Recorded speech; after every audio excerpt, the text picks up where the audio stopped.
Mints are the Girl Scouts' best-selling cookie, but the wonderful combination of crispy chocolate with mint is only available a couple times out of the year. Well, what if you're craving this crispy mint cookie in June or September or October? I mean, you get the picture. You can't wait 6 months.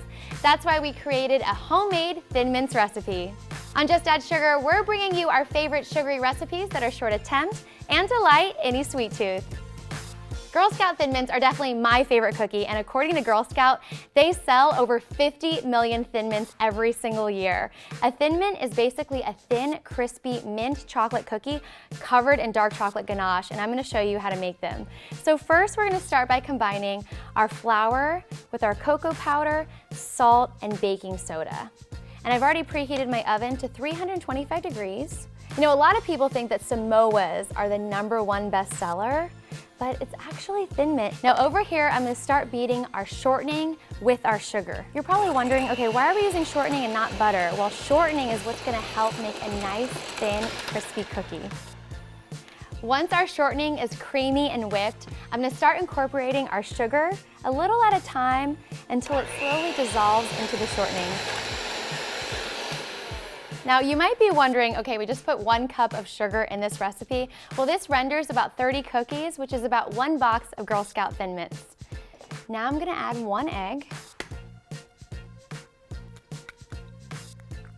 and mix on medium until it's nice and combined. Next, we're gonna add our peppermint extract. This really makes these cookies come alive and taste like that yummy Thin Mint flavor. We're putting in 3 tablespoons of peppermint extract. Now, anytime you're dealing with peppermint extract, you kind of have to treat it just like you would jalapenos. This can be really strong. You might even have to open a window when you're working with this. And then we're gonna mix it up a little more. And once your mint is mixed in, we're just gonna slowly add our flour and cocoa powder, a little at a time.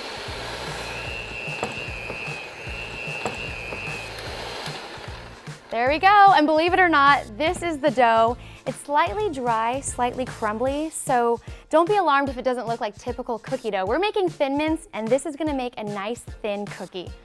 So onto my baking sheet, I'm gonna start rolling 1-inch round dough balls. So just grab a little bit in your hand, roll it around, and then what I do is I just put the little ball right onto the baking sheet.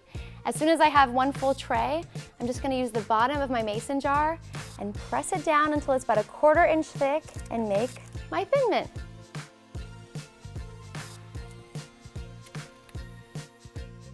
Oh, how wonderful do these look?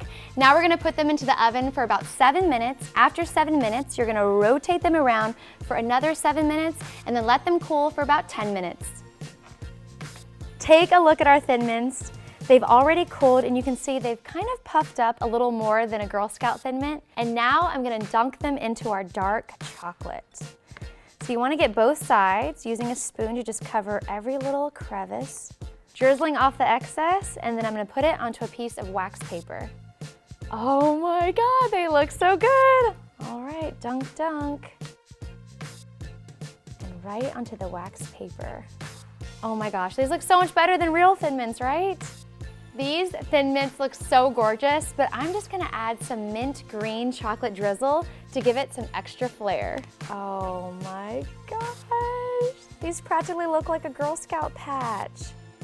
These Thin Mints look amazing, and you know, you can make them any time of the year. I think they'd be really great for St. Patrick's Day or even at a cookie exchange around the holidays. Can you imagine how jealous people would be if you brought homemade Thin Mints and they think they still have to wait 2 more months for these guys? Once you finish drizzling your Thin Mints, you want to put them into the refrigerator or freezer for about 5 minutes and let them set. These homemade Thin Mints are so good. They're rich and crunchy, and I just love the mint flavor. Now, even though these are delicious, I'll still stock up in Thin Mints during Girl Scout season, and then when I'm craving a Thin Mint, I'll just whip out this recipe. I'm Brandy, thanks so much for watching, and I'll see you next time on Pop Sugar.